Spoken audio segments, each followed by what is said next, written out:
Olá, estamos juntos em mais um Academia e o tema de hoje é o direito à propriedade no Brasil. Juntos vamos entender o que prevê o nosso ordenamento jurídico quando se trata de uma questão tão complexa e que envolve interesses sociais, políticos e econômicos. Os avanços e limites desta garantia ao se propor democratizar ainda mais um direito natural de todo cidadão. Quando e de que forma um bem passa a ser uma apropriação individual e como esse direito é aplicado para reduzir as desigualdades no país? A pesquisa é do mestre em Direito, Estado e Constituição, Rafael Marcelino de Almeida Nunes.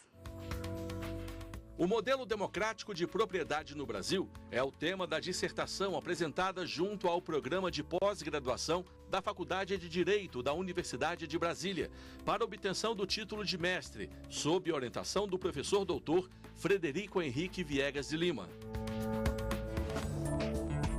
O objetivo da pesquisa foi traçar parâmetros de um modelo democrático de propriedade no Brasil, um tema considerado dinâmico e também ambíguo. Na pesquisa, o autor trata dos dilemas típicos dos centros urbanos brasileiros, como a falta de moradias, problemas com infraestrutura, esgotamento sanitário, fornecimento d'água, transporte público, segurança, o impacto ambiental e a gentrificação em alguns espaços locais. Tudo isso para justificar a existência do sistema de propriedade e propor um modelo mais justo e acessível sob a doutrina do direito civil constitucional, levando em conta, sobretudo, o fenômeno da constitucionalização do direito civil. Aqui no estúdio também estão Ana Paula Carvalhal, doutora em Direito do Estado e professora de Direito da Família, e Alexandre Vitorino, mestre em Direito, Estado e Constituição, convidados pela nossa produção para enriquecer o nosso debate. Obrigada a todos por aceitarem o nosso convite. Sejam bem-vindos à Academia. Seja bem-vindo também, Rafael. Muito obrigada pela presença. Rafael, você propõe um modelo democrático de propriedade na sua pesquisa. O que é esse modelo? O modelo democrático de propriedade é um tema muito interessante e ele busca alguns avanços em relação à tradição civilista quando trata do direito de propriedade. É da nossa tradição, do nosso direito civil, discutir o direito de propriedade pensando tão somente em uma relação entre um sujeito titular, né, de um domínio e a coisa, que é o objeto desse domínio. Então, a nossa doutrina, tradicionalmente, ela busca entender como funciona os interesses desse indivíduo em relação à coisa, né? Então, quando o conceito do direito de propriedade é colocado, ele sempre tem como foco, como marco central, os atributos e as prerrogativas do titular desse domínio em relação àquela coisa. Então, normalmente, o direito de propriedade ele é conceituado como sendo o direito de usar, gozar e dispor da coisa, com algumas paráfrases, né, do artigo 1228 do nosso Código Civil, que trata dessa definição com um foco específico nos atributos e nas prerrogativas desse titular de domínio. Então, quando eu falo em direito de uma propriedade democrática, eu proponho que esse direito deva ser interpretado considerando-se a existência de outros interesses, de outras pessoas, outros agentes, em relação a esse direito de propriedade. Então, por exemplo, quando eu tenho um lote a ser construído, né, eu como proprietário tenho o direito de construir. E essa é uma prerrogativa que decorre do meu direito de propriedade. Mas esse direito de construir, ele também está relacionado a outros interesses de outras pessoas, digamos os não proprietários. Eu posso ter um vizinho que não quer ser incomodado com um barulho fora de hora de uma construção. Eu tenho o interesse da vizinhança, que quer que eu respeite a ordem urbanística e não construa além dos limites legais. Eu tenho interesses ambientais de uma sociedade ali, uma comunidade que pode ser afetada por algum tipo de agente poluidor em decorrência dessa obra. Eu tenho interesse de eventuais trabalhadores que poderão laborar nessa minha obra que eu estou edificando. E eu tenho ainda interesses de outras pessoas relacionados, por exemplo, ao uso da propriedade, porque a propriedade é um bem escasso. Então, nesse sentido, o Estado, ele evita, por exemplo, o uso especulativo da propriedade, então impõe taxações para evitar que uma propriedade não produtiva ela fique ali ocupando um espaço para o atendimento de um mero interesse especulativo daquele proprietário. Então, quando compreendemos o direito de propriedade como um fenômeno que ele está sujeito, ele deve ser permeável a diversos interesses, surge a necessidade de conformar democraticamente esses interesses. E daí surge o problema de como se legitimar, como se colocar esses interesses, muitas vezes conflitantes, no âmbito de um Estado de Direito, né? E nesse contexto, sob a égide da nossa Constituição, a gente só pode pensar nesses interesses e na conformação do direito de propriedade, considerando essas pretensões de todos esses agentes envolvidos de uma maneira democrática. Esse é o primeiro aspecto. O segundo é entender que, na verdade, quando tratamos de direito de propriedade, tratamos de escassez de recursos, né? Um sistema de propriedade privada atribui a um determinado indivíduo a prerrogativa de dar uma destinação final a uma coisa. Se eu tenho a propriedade de algo, apenas eu, como proprietário, tenho o direito de dispor daquela coisa. Então, quando tratamos em um sistema que possui recursos escassos, essa decisão ela se torna uma decisão de poder, né? E esse poder, como eu mencionei, ele está sujeito a interesses e pretensões também legítimas de outros agentes.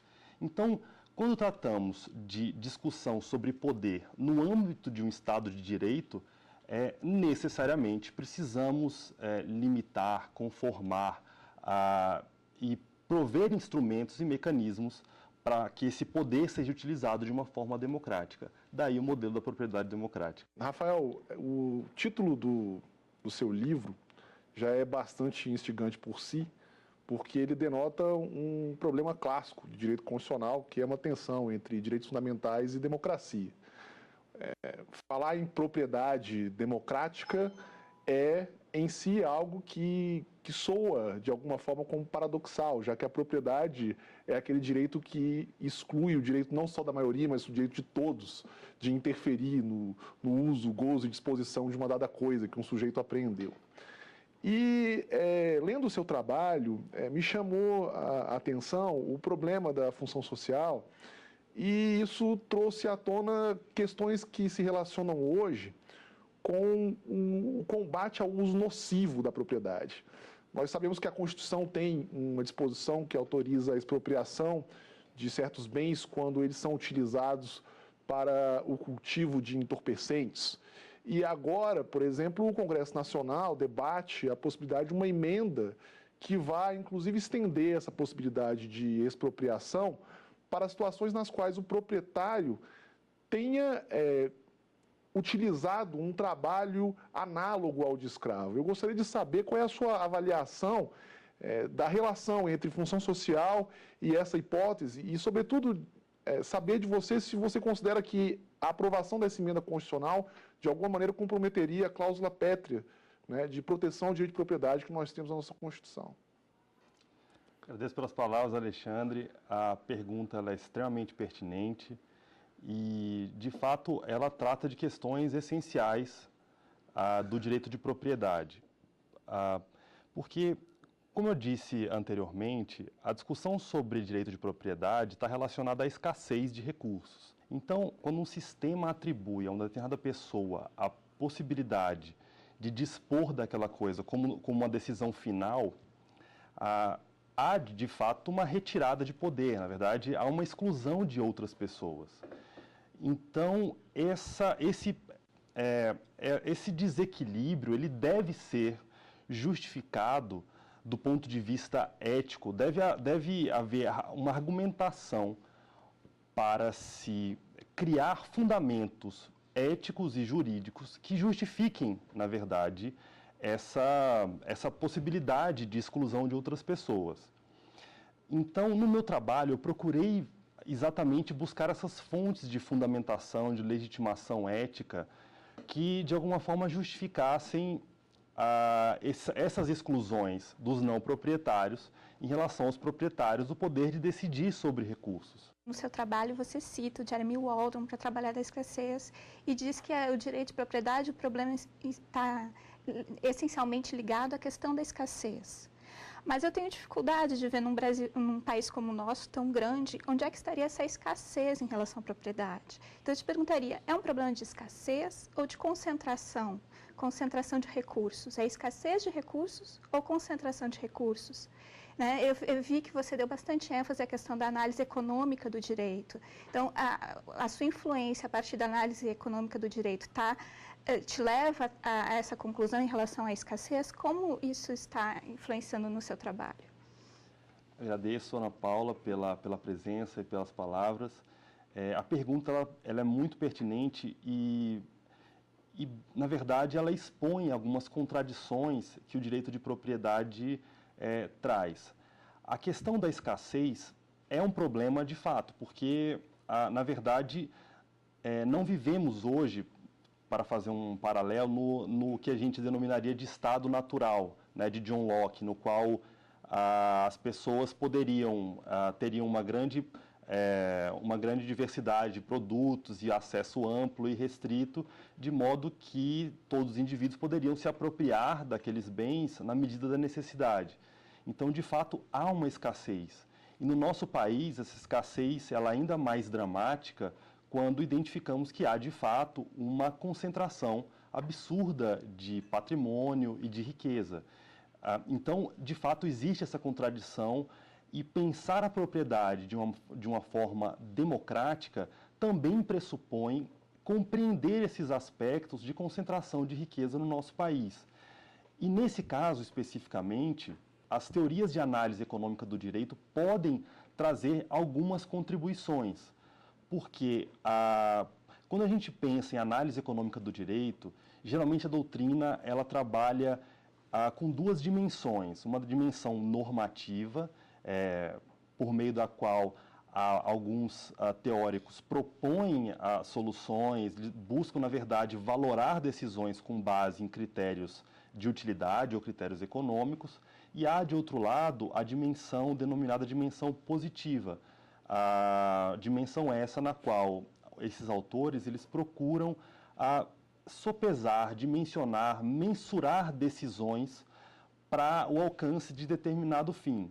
Então, quando pensamos num direito de propriedade democrática que deve considerar diversos interesses, as ferramentas da análise econômica do direito são extremamente importantes para mensurar quais seriam os efeitos daquela decisão para o fim de garantir efetivamente um determinado interesse. Então, por exemplo, se há, na verdade, um interesse de desenvolvimento de moradias, a análise econômica do direito pode efetivamente trazer ferramentas para pensar de que modo uma decisão ela pode atingir da maneira mais eficiente o seu objetivo. Então, nesse aspecto, a análise econômica do direito pode contribuir muito para o alcance, na verdade, de uma democratização também do acesso à propriedade.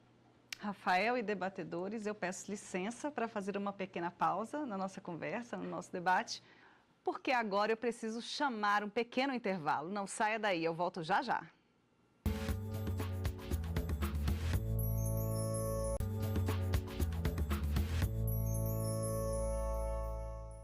Estamos de volta com a Academia, que hoje debate o modelo democrático de propriedade no Brasil. Rafael, vamos então continuar o nosso debate. Eu percebi muito na sua fala e na fala dos debatedores a questão dos limites. E eu queria que você trouxesse, nesse segundo momento, algum assunto prático. O que é mais debatido? Não sei se você chegou a fazer algum estudo de caso, eu queria que você trouxesse para a gente. Perfeito. Sobre o tema, há um caso clássico aqui no Supremo Tribunal Federal que eu gosto muito de trazer quando eu discuto esse assunto, que na verdade foi um mandado de segurança 24764, no qual, depois de ter proferido o voto vencedor, restou redator para o acórdão o ministro Gilmar Mendes. E a discussão na época havia essa tensão em relação ao direito de propriedade e função social da propriedade. E nesse caso se discutia uma desapropriação sob a alegação de que o titular dessa propriedade rural ele não estaria atingindo os índices de produtividade que estão previstos na lei, de modo que essa propriedade estaria sujeita a uma desapropriação, né, por falta de produtividade, para fins de reforma agrária. Nesse caso, o que se alegou nesse mandado de segurança foi que havia uma invasão, né, e se demonstrou, na verdade, que essa invasão ela aconteceu num pequeno espaço daquela propriedade. E havia, à época, uma jurisprudência muito consolidada no Supremo Tribunal Federal, no sentido de que essa alegação de que há uma pequena invasão numa propriedade rural, isso não impediria, a rigor, a desapropriação.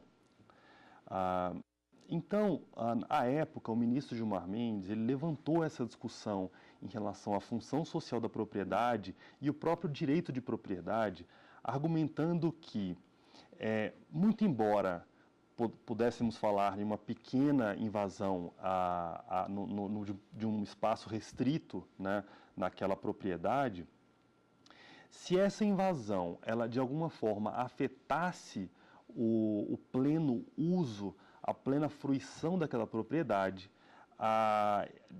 poderia, nessa desapropriação, haver uma supressão do próprio direito de propriedade em benefício de uma função social da propriedade, que, no caso, esgotaria por completo o direito de propriedade. Então, à época, o ministro Gilmar Mendes ele argumentou que uma pequena invasão da propriedade pode, por exemplo, afetar uma cerca de entrada na propriedade, pode afetar um determinado local daquela fazenda em que há recursos hídricos. Então, muito embora pudéssemos tratar de uma invasão de pequena monta, essa invasão de pequena monta ela pode afetar sensivelmente o direito de propriedade.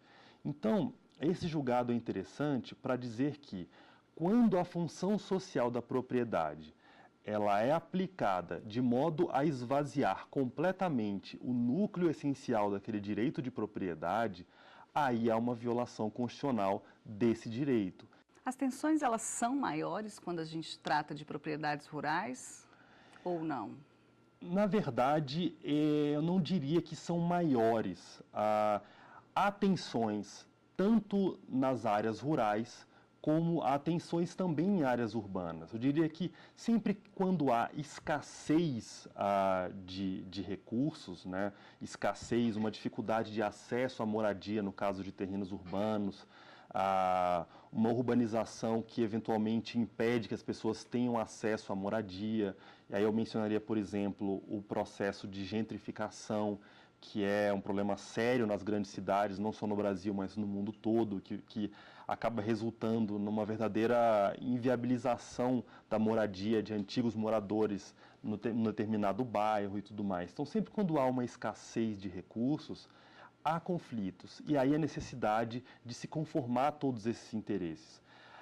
Esses conflitos no campo, eles acabam se manifestando de uma maneira talvez violenta, né?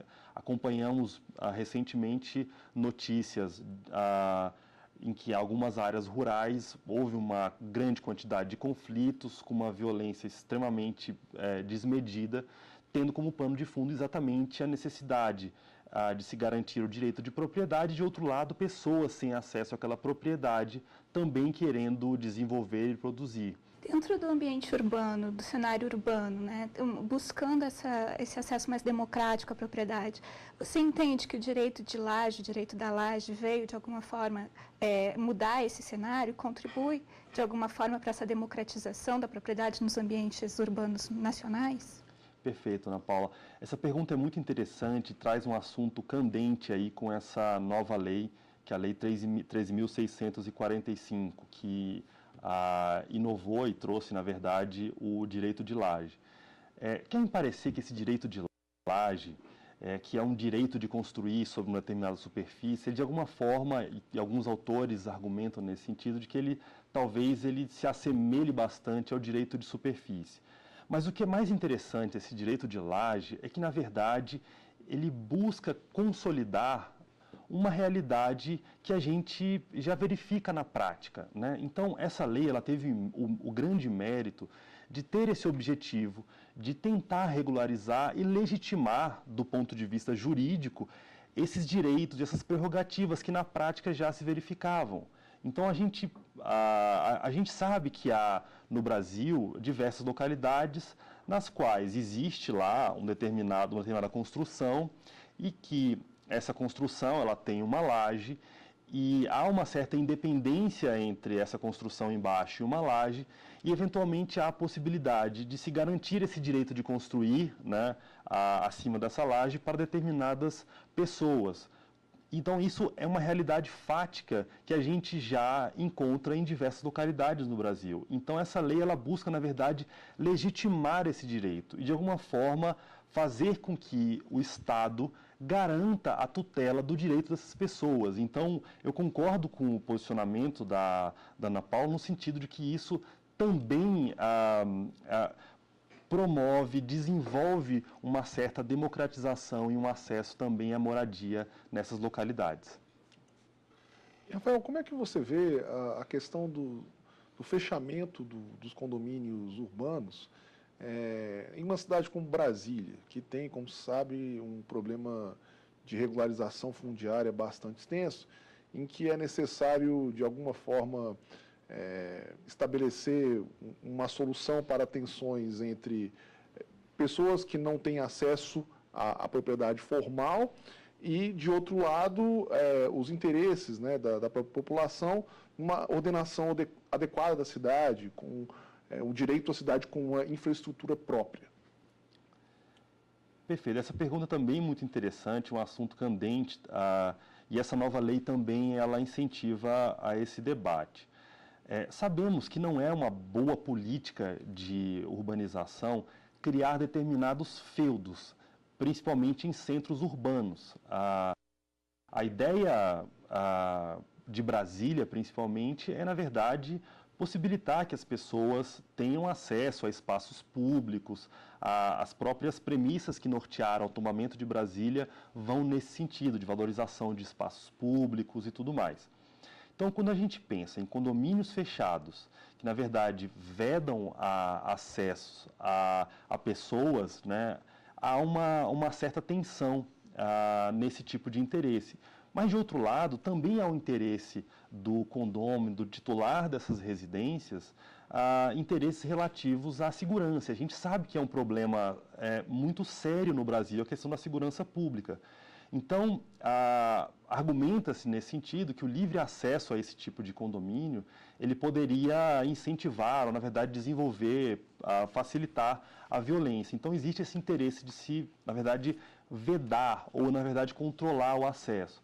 Essa lei nova traz esse debate, né, porque prevê a figura do loteamento de acesso controlado, né, e também prevê o condomínio de lotes.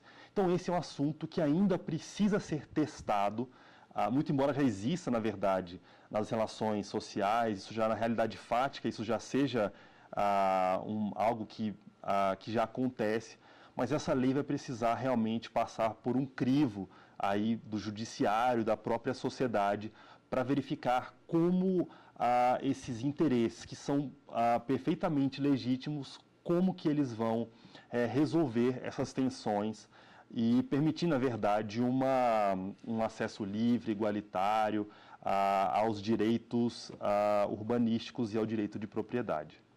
Rafael, e para quem se interessou em pesquisar sobre o tema Direito da Propriedade Democrática, quais são os livros que você indica? Além do seu, é claro, que já foi publicado. Primeiramente, eu indicaria o meu livro, evidentemente, que foi lançado na Biblioteca do Supremo Tribunal Federal. É um livro que decorreu exatamente, né, dessa pesquisa que eu desenvolvi, das contribuições que eu pude obter nesse processo de de elaboração. Evidentemente é um que eu indicaria para quem se interessar, mas indicaria principalmente 2 livros de autores estrangeiros, um pouco mais recentes. O primeiro deles é um autor chamado Jeremy Waldron, que ele traz um livro que é relativamente recente, mas também já clássico sobre o direito de propriedade, chamado The Right to Private Property. E ele traz, na verdade, algum avanço importante na conceituação do direito de propriedade, né? E ele discute esses fundamentos éticos, a respeito dos quais a gente acabou fazendo alguns comentários aqui durante um programa. Então, é um livro extremamente interessante, recente, com discussões novas, não deixando aí de utilizar da fundamentação teórica desses autores clássicos que a gente mencionou aqui durante o programa.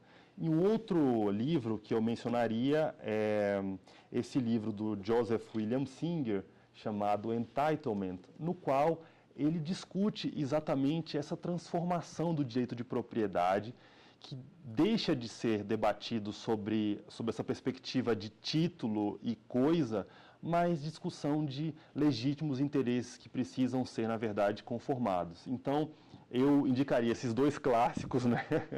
E que são realmente livros muito interessantes sobre o tema, e para quem tiver interesse, a obra que acabo de lançar aqui na Biblioteca do Supremo Tribunal Federal. Tá certo.